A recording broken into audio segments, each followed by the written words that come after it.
Hello everyone, TimeToGrind here, and today I wanted to bring you guys the top 5 things Overwatch could learn from TF2.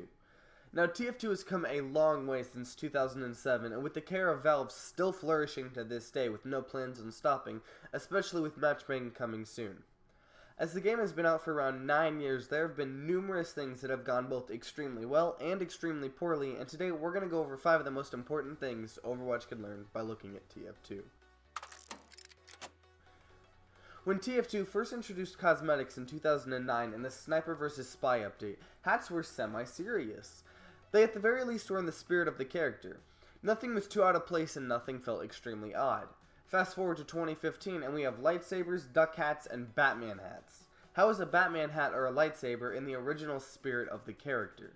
Can you imagine Hanzo with the Spider-Man mask or a Reinhardt dressed up as a bear? It's distracting and it completely destroys the art of the game. Sure, make a few silly cosmetics every now and then, but don't go completely overboard like TF2 did.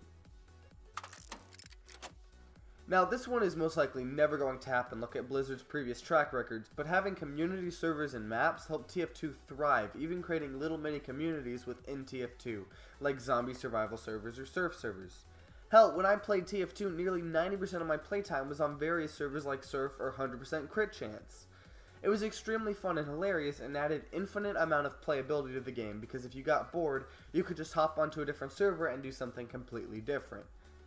The main game modes like Payload or Point Capture were still there and had a ton of players, but there was something for everyone. In Overwatch, without custom community servers and maps, if you get bored of Overwatch, you're most likely just going to stop playing. Having stuff like this doesn't hurt anyone and can only increase the longevity of the game. Now, at the beginning of the game's lifespan, things were easy. Every class had specific weapons and everything was simple until Valve started making more weapons. Now, this was a good thing at first, but after a while, all those weapons added up. I mean, there are 9 rocket launchers for the soldier to pick between, and by combining this with a drop system, can make it a little frustrating to find for new players. Also, if you don't know what every single weapon in the game is and looks like, you can find yourself dying to a lot of things you didn't even know existed. On top of that, by having hundreds of weapons, it makes balancing the game for Valve a nightmare. And because only a handful of weapons even see use in the competitive scene, you have around 75% of all weapons being nearly useless. So, in Overwatch, new heroes are great, and I'd love to see them coming, but they need to make sure not to flood the game with an insane amount of new heroes, causing some heroes to be ignored completely. Because I know I personally want as many heroes as possible to be completely viable. Another thing that helped TF2 age well is years and years of free content in terms of maps, weapons, cosmetics, and holiday and seasonal events. This point is pretty short and sweet. You keep updating the game with tons of cool new stuff, and we the players will keep on playing your game. The one thing Valve did extremely poorly with TF2 was balance the game.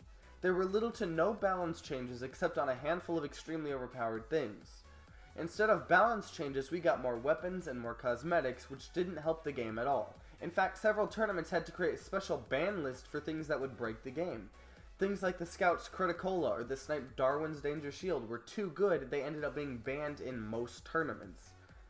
Now, if Blizzard wants this game to be a massive esport, they're going to have to work really hard in the balance department. And when giving the community patch notes, the more transparent the better. We don't want to see things like the Photon Shield cooldown has been significantly reduced. We want to know the exact numbers. The last few patches for the beta client we have had, the players have to do a ton of testing just to get numbers we could have been given in the first place. So, balancing the game and being extremely transparent when doing so is extremely helpful and important if this game wants to see itself becoming the next big esport. And that's it. These are just my top 5 things Overwatch could learn from TF2, and if you think TF2 has any other lessons to teach, make sure to tell me in the comments down below. And if you enjoyed this video, then consider leaving a like down below and subscribing to see more Overwatch content and news. Like always guys, see you next time.